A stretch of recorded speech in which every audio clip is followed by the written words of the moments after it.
Morning, friends. Today's scripture is taken out from Habakkuk chapter 3, verses 3 to 7. Let me read. 3. God came from Tammuz, the Holy One from Mount Paran. His glory covered the heavens, and the earth was full of his praise. His brightness was like the light. He had a ray flashing from his hand, and there his power was hidden. Before him went to Palestine, and fever followed his feet. He stood and measured the earth. He looked and settled the nation, and the everlasting mountains were scattered. The perishable hills bow.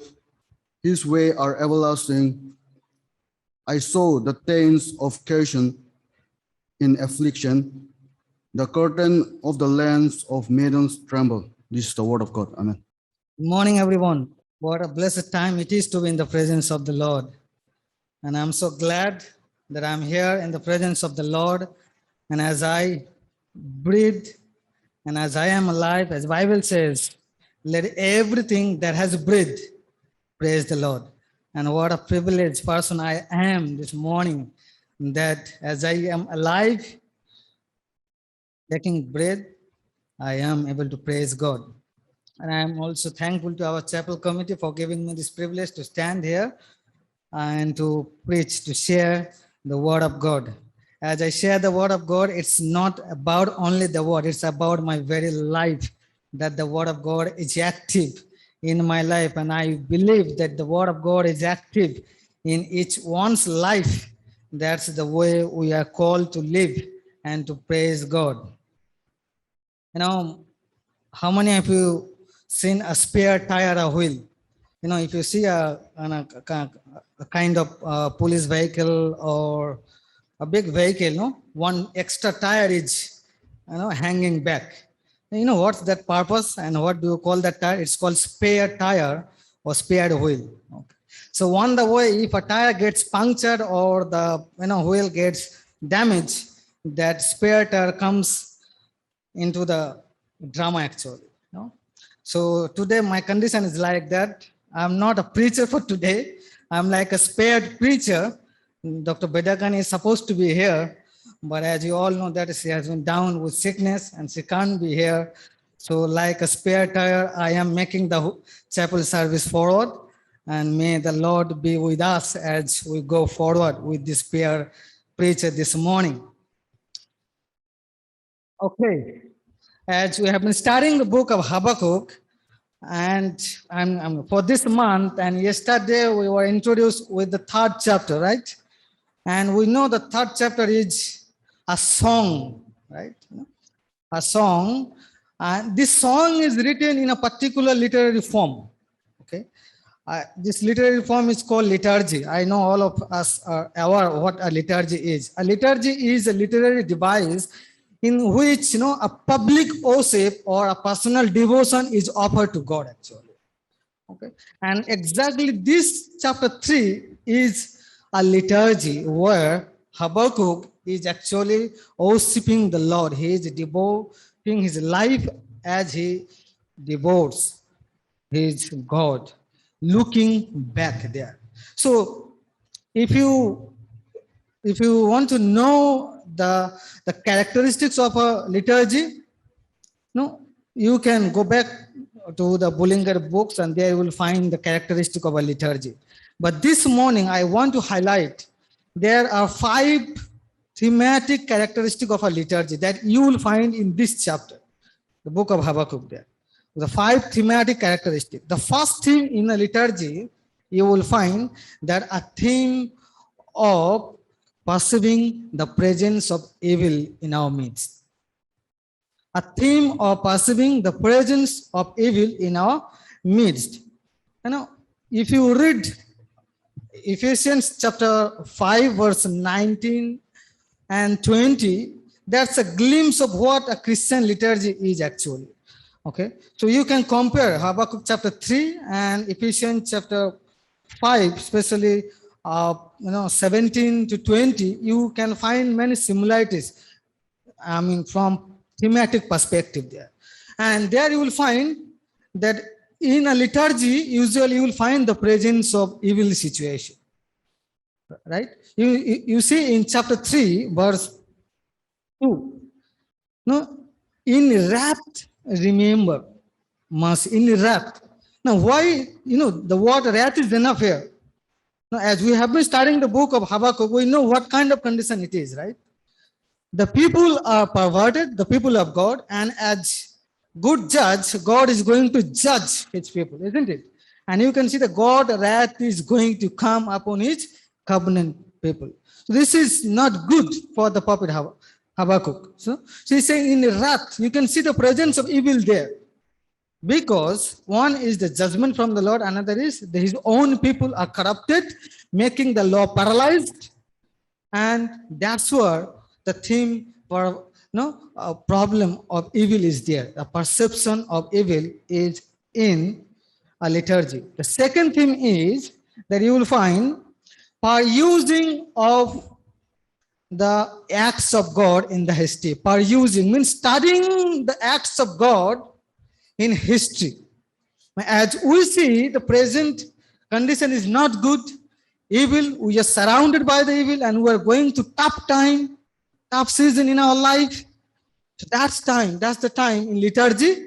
Usually we look back to the history where God has done miracles after miracles. And that's where we turn to when we see we are surrounded by problem, we're surrounded by evils. That's where to whom we turn. We turn to the history. We turn to the history of God that he has done. And this is what the word of God. That's what Habakkuk says in chapter 3, verse 2 says, I have heard, Lord, of you and your deed. And do I fear? No? I have heard, I studied about you, Lord. I know that you have been working in the history, though I am at the time that is not favorable, but I know that you walked in the history. And that's where the study or the perusing of the word of God comes in a liturgy. The second theme of a liturgy is that we pray. We pray to God for divine intervention into a chaotic situation. Okay, we not only perceive the evil that is around us, we not only also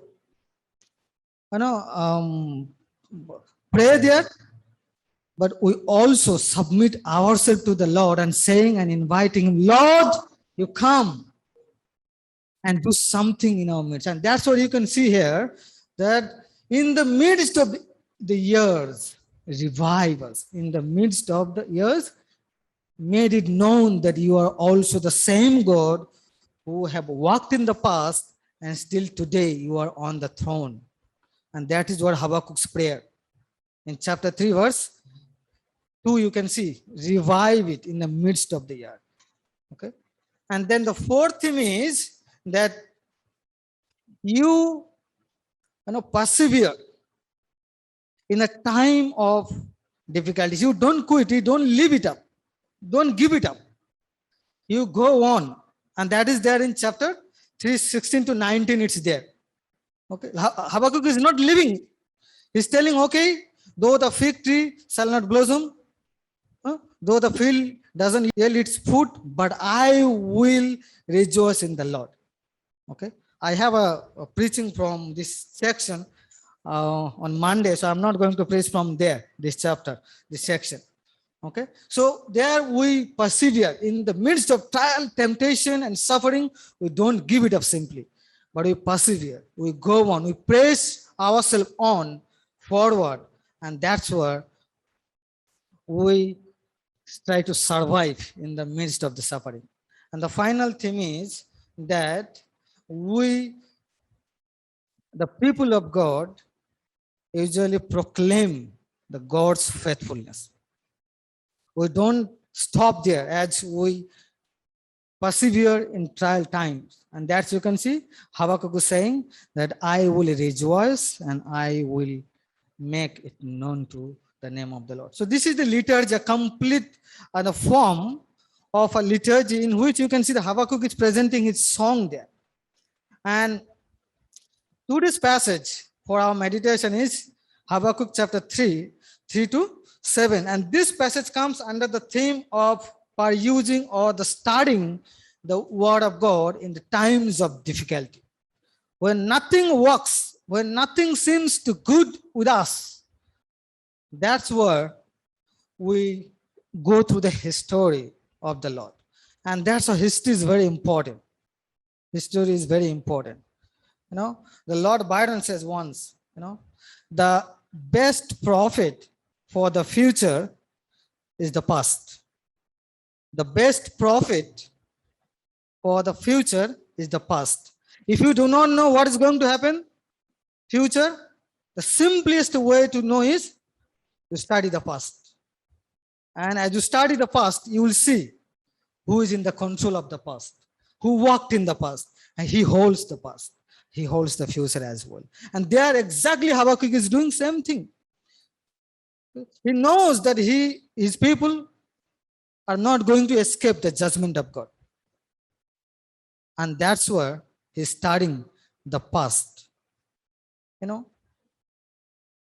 Alisa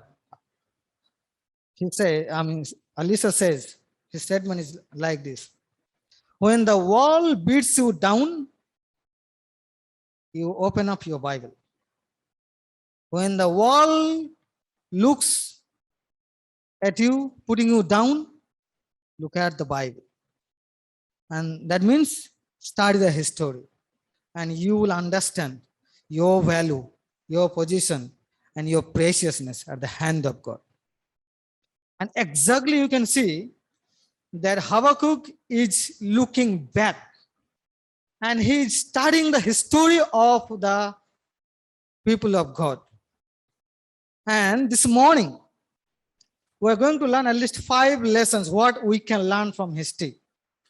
As Habakkuk learned, and still today, as Christian, we're living in a time, in a season of uncertainty. We do not know what future holds for us. We do not know what we're going to be tomorrow. But one thing that Habakkuk is teaching us, know sure that God is in the history and he will act his people. Okay. And he starts with this word, God came from Teman. God came from Teman, and the Holy One from Mount Paran. His splendor covered the heavens, and the earth is full of his praise. His brightness was like the light. Rays flashed from his hand. And there he veiled his power. Now, from these 2 verses, we're going to learn a lot. You may not understand what is happening in the history, but Habakkuk is a prophet. He's a man of God. A man of God has a mind of God. A man of God has a mouth of God. And a man of God has the eyes of God, who see what God sees, who knows what God knows. Exactly Habakkuk is doing things. Now, as you read chapter 3, verse 3, you see there are names that are not familiar much in the Bible itself, right? God came from Teman, and the Holy One from Mount Paran. Now you see here, that's what you need to know a little bit of Israel geography there. The Teman means the Mount Sinai. It's a reference of Mount Sinai actually. And the Mount Paran is called Seir Edom. Okay. If you can read the book of Deuteronomy chapter 32, verse 3 and verse 4, and book of Judges chapter 5, verse 4 and 5. This phrase is repeated there. Now you need to know there. What's happening there, in 3 times in the history of Israel in the Bible, this event is repeated. Once by Moses before his death, second time by Queen Deborah in the time of Judges, and the third time by Prophet Habakkuk. And he's looking back his history, and first thing he wanted to know, and he's saying, as he looked back, God, you raised from Teman, from Edom, from Mount Sinai. And You are our founder. The first lesson is God, one thing I know that you formed us, you framed us, you fashioned us. In the history, present, if I look around, I see there is no hope. My people are going through a time of judgment. But Lord, I'm not living here. I am pushing myself. I am persuaded to live the past. And that is, Lord, I know the first lesson that you formed us. You are our creator. And you know the history, right? You know, the civilization, the major human civilization, I think Sir Gito can tell us in detail. You know, the major human civilization have been formed by the river, isn't it? Okay. You study the major human civilization who came naturally, it's by the river. Okay. Because river is the mother of civilization. Sometimes people say, by the river, people get everything to survive. Right? No, Mesopotamian civilization, Indus civilization, Egyptian civilization, there is a river to play. A river is like a mother. But you see, the civilization of the people of Israel, this Mount Sinai, Mount Paran, they are the southern desert. You know, that's what Habakkuk is telling, Lord, while the human civilizations are born by the river, but we are born by you. We are framed by you because it's you who formed us in the desert. Look at this, what Habakkuk is telling. Lord, you formed us in desert where no river. Something supernaturally, the people of Israel, their civilization has been formed. Their nation is being formed by the Lord, by the divine plan and purpose. And that's what Habakkuk is looking back.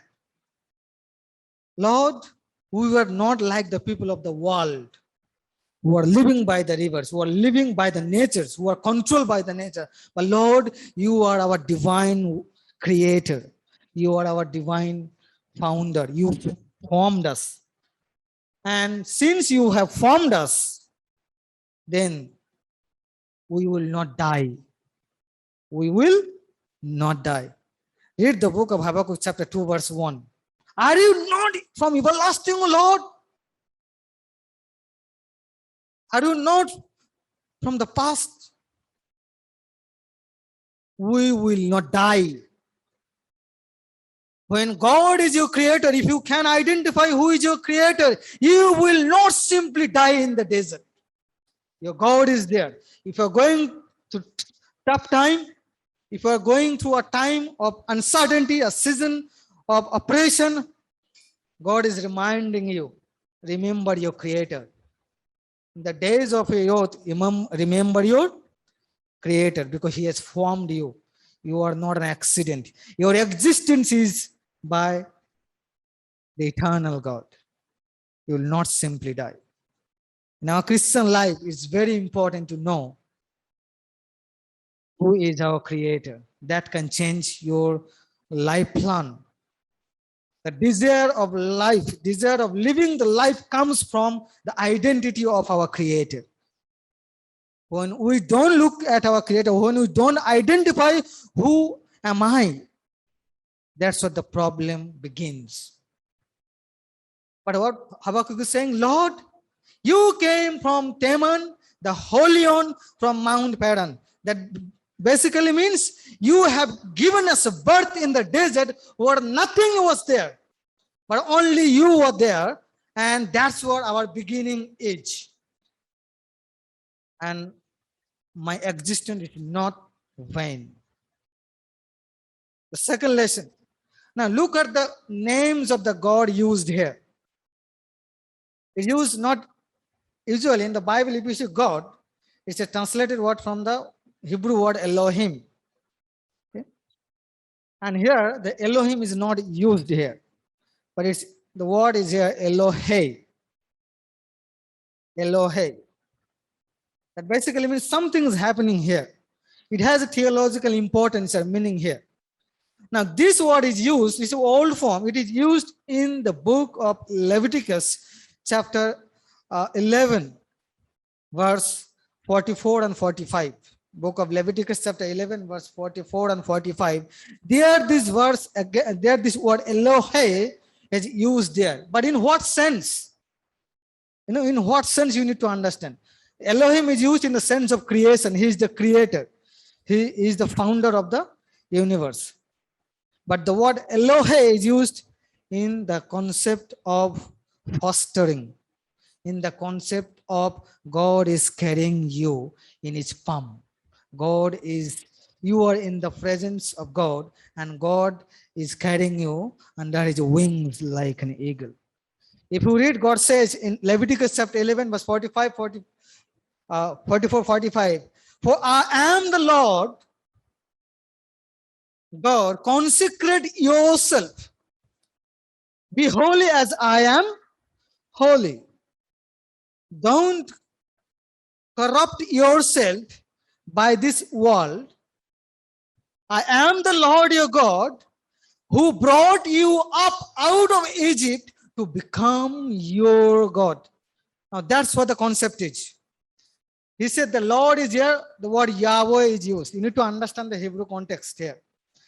When you see the Lord all in capital letters, you see there Lord Yahweh. Usually the Hebrew doesn't say the word Yahweh because they do not know how to pronounce this word. Usually, no, it's a breathing. They reverse so much what the Yahweh. They say it's a breathing. Breathe means it makes a sound.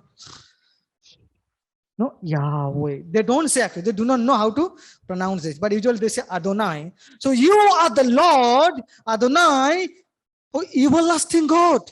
And now you came down, you redeemed us, and you wanted to become our God in a relationship.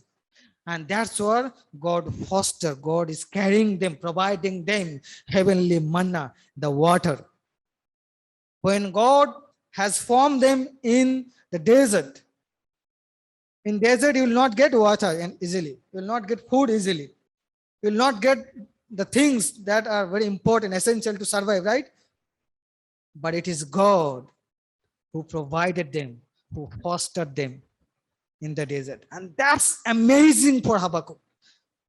As he's struggling to survive, as he's struggling to understand God's ways and wills, but from history, he's able to understand that God, you are my creator. You are the one who formed us. You are the one in whom we have our existence. You are the one who is carrying us throughout the history. You are the one who is providing. You are the one who is giving everything that I need, that our nation need, and to whom I shall look up.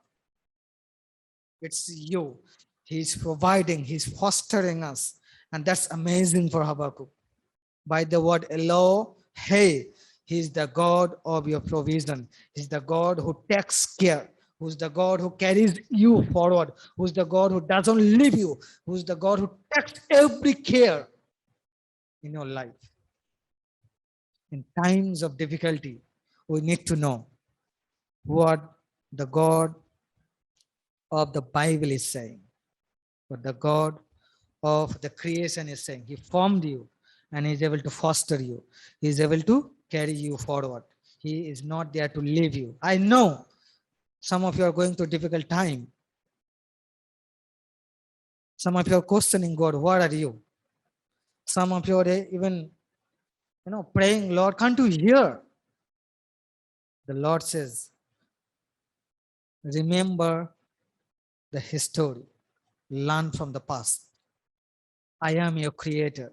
And that's what David said, I am wonderfully and fearfully made. In my mother's womb, God knitted me. God has opened me. Remember that you have a creator. He doesn't leave you. He is there, right with you. Even the time is not favorable. Even the people that are not very friendly with you. But remember, your God is with you.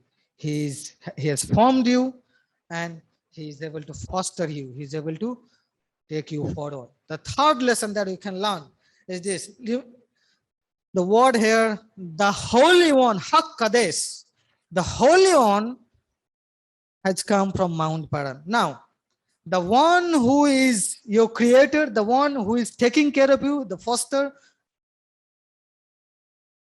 the one who is also cleansing you. That means he is actually forgiving you. The one who has formed you, the one who has been fostering you, the one now same God is forgiving you or cleansing you. Now, sometimes we don't understand when God punishes us. God's judgment come not to destroy us. Remember, God's judgment comes not to destroy us, but to cleanse us, make us holy. You know, as you all know, no, the metal is precious when it goes through fire. Right? Gold is very precious because it has the ability to go through the fire. So the people of God is like that. God wants his people to go through the fire, the judgment, so that the righteous will live by faith. And you know, the history says, right after this book, right after this prophecy, the Babylonian came, they captured, and they actually carried the people of Israel. And as Habakkuk says, the righteous who live by faith, you can see the 4 young men who lived by faith even in the foreign land. And you know whom I'm talking about. Who are the 4 young men? Learn from history. They didn't leave God. Daniel and his 3 friends. Right after this prophecy, they were carried, they were captivated, they were taken, deported to Babylon, you know. But when they were offered food, what did they say? We will not defile ourselves. That's the courage they came. Righteous who live by faith, wherever they are, not only in their own land, wherever in their foreign land, they will live by faith. Because they know who is their creator. They know who is their carrier. They know who is their cleanser. And that's what it is. Wherever the righteous is, wherever a people of God is, they will live by faith, holding the word of God, learning from the history that he is the maker of the history. And that's what exactly Habakkuk is doing. Lord, you have formed us, you have fostered us, you have been cleansing us, forgiving us, and you are actually making the righteous live by faith in a foreign land. In a foreign land. So remember, my dear friends, God sometimes brings trials and temptations not to make you fail, but to stand you upon everything. The 4th lesson that you can find verse 5, chapter 3, Habakkuk chapter 3, verse 5. Amazing. Again, it's a learning from the history. Okay. What does it say? Before you went what? Pestilence. Before you went pestilence, and the plague followed your hills, your steps. Now again, Habakkuk is looking back to the history where the people of Israel were saved by the 9 plagues from the hands, from the slavery of Egypt. You can see there. God saved the people of Israel while he had been punishing and judging the king of Egypt, Pharaoh. And we all know the history. 9 plagues were brought by God to justify his people. Now, what is the question Pharaoh asked in chapter 5? In chapter 4. When Moses came and said, let the people of God go out Israel and worship him, because the Lord says. And then the second question, Pharaoh said, who is the Lord? I don't know. And that's what the problem begins. Who is the God? I don't know. And then the Lord said, I will let you know who I am by the 10th plague I am going to bring you. But my people will be saved. My people are my people. They are my holy people.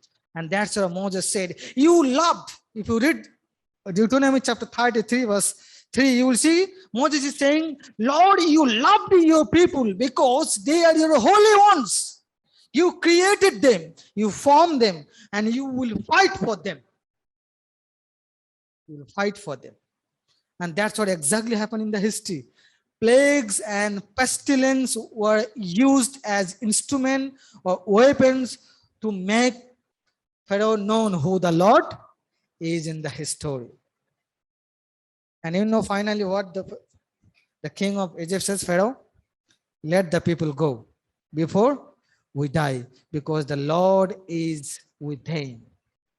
The Lord is with them. Because whatever things are happening is by the finger. They use the word finger of the Lord. That means the Lord's theophanic presence was there even in the midst of oppression, suffering, while his people were going through the problem. His presence was there. And he was fighting. He was not only fostering them, he was not only cleansing or servicing them, he was also fighting for his people. And that's what you can see. God is fighting for his people. And that's what Habakkuk is learning from the past. Today, I may not see the act of God, the powerful act of God in my life, but the Lord is saying, my child, when I don't speak to you in a theophanic way, in a way that you want me to speak, you get my voice from the word. Read the history, and the history will tell you who I am, and the righteous will live by faith. And this is what Lord wants actually from us. The Lord, will you say, Lord, I know that you have formed me. Will you say, Lord, you have fostered me. You are taking care of me. Will you say, Lord, you are servicing me, you are cleansing me? Because the Bible says, oh, you are alienated, the Gentiles. The church is made of mostly Gentile. They are separated. But the Lord Jesus made us holy with his word. Now we are reconciled with the Lord. And now he has been, we has been cleansing. We have been cleansed by the very word of the Lord. And then last thing he says, Lord, you have founded your word higher than anything else. Now read verse 6 and 7. If you read verse 6 and 7, that's what the things are happening there. It says that the mountains, when you came, the mountains were, the eternal mountains were scattered. The everlasting hills sank low. And what happened there? He saw in his vision, he saw the tents of Cushan was trembling. Now, Cushan and Midianites were one single town actually in the history. If you see that they are actually one community who were living in the desert of Paran. You know, Moses' wife was from Midianite. His father-in-law was a Midianite. Jethro was a Midianite, right? And Midianites, they did not have a fixed God actually in the Old Testament time. No, they were Bedouins, nomadic people, and wherever they went, they actually accepted the foreign gods as their own God. But when God came on Mount Sinai with his theophanic presence, God's presence, they accepted Yahweh's mastery upon them. And that's what Habakkuk is saying, Lord, your ways are eternal. Now, let me tell you what happened in the Old Testament time also. Whenever you read Old Testament high places, the term like high places in the book of Judges and the Pentateuch, you will find high places. High places basically means mountains and hills. And in the Old Testament, you will see that the mountains and high places are called the dwelling places of God. In South India, you will see, I think, a lot of temples are built on the mountain. You know the reason behind? The mountains are established forever, as if they don't move, right? And the mountains are called the place where God dwells actually. Gods and goddesses dwell there. in the Old Testament context, even in the Gentile nations, we can see that. So God now came on Mount Sinai, and what is happening here? Everlasting mount and eternal hills are tremble. That means they are not stable even before the presence of the Lord. And then Lord's ways are eternal. Lord's wills are eternal. And that's what exactly Habakkuk is saying. Lord, from the Mount Sinai, you gave the 10 commandments, right? You gave the law, you gave your word. And that words are eternal over all the nations, because he shook the nations. He stood and he measured the nation. And that's where he gave his word for the entire nation, for the entire world. And that's where Habakkuk is saying, Lord, your word will be established forever because your ways are eternal. And that's what we can see Jesus said in Matthew chapter 24, verse 35, amazing verse. It says, the heaven and the earth will pass away, but my word will never pass away.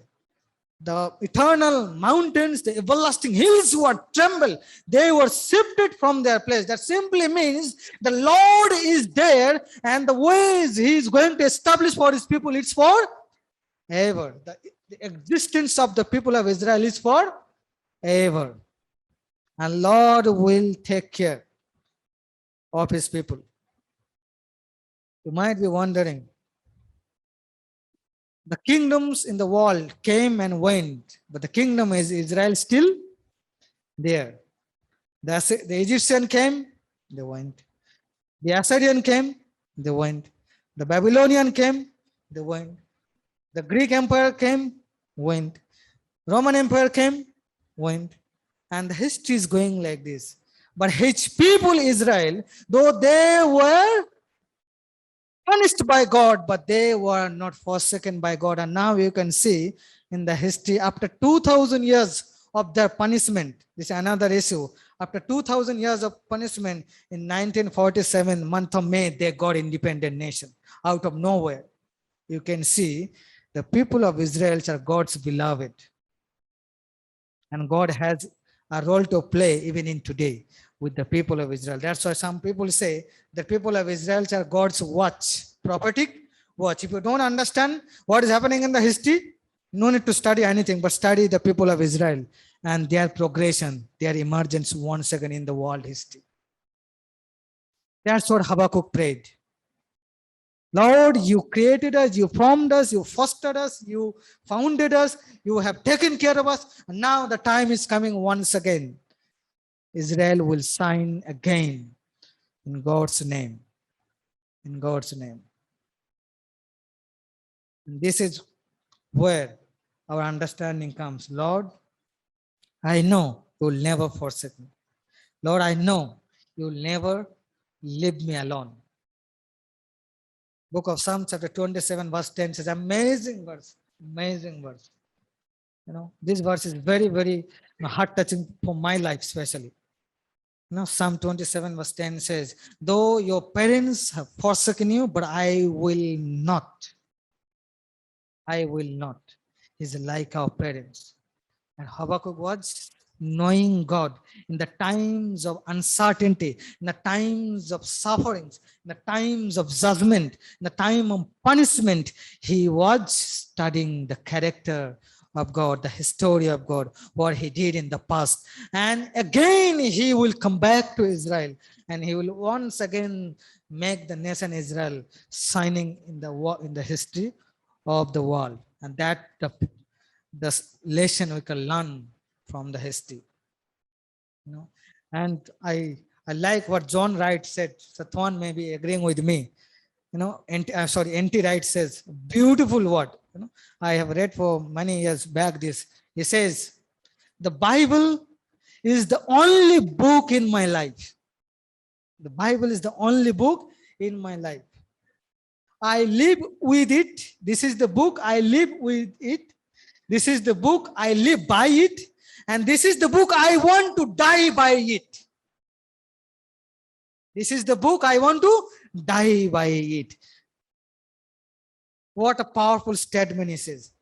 He studied the history of the people of God and he knows the validity of this word. And then he said, Lord, if I want to die, yes, I want to see that I'm dying by your word, by the standard of your word. And that is the statement. Billy Graham says, amazing word. He says like this, I have read the last page of the Bible. I have read the last page of the Bible. And then he says, it's all going to turn out all right.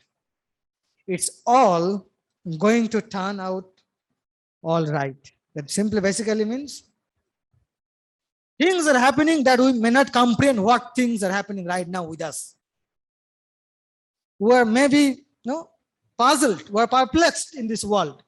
And definitely the mankind, they don't know what's happening in this world. But we the Christians should not be behaving like this. We the Christians should know, we should read the last page of the Bible and say like Billy Graham, say, Lord, I have read the last page of the Bible. You will make everything all right. 1 second, amen. He will make it. 1 second. Like Habakkuk, we will come to know in our life. 1 second, God will make the history in his own way, where the Christian and his people will shine like the stars. May the Lord be with us. Thank you. Let's pray. Heavenly Father, we thank you, Lord, for this beautiful morning. Thank you for the wonderful worship. Thank you for the word that you brought us to our lives personally. Father God, help us to remember the good things, remember the past, remember that what you have done in our lives, so that we will have the faith, we will grow in you more and more. Set forwarding our journey, Lord, by faith. Thank you, Lord, those who served us today. We submit the entire activity of the day. Bless us together. In Jesus' name, we humbly pray. May the grace of our Lord Jesus and the love of Heavenly Father, sweet communion of the Holy Spirit, be restored and abide upon each one of us from now and forevermore. Amen and amen. Thank you. Have a blessed day.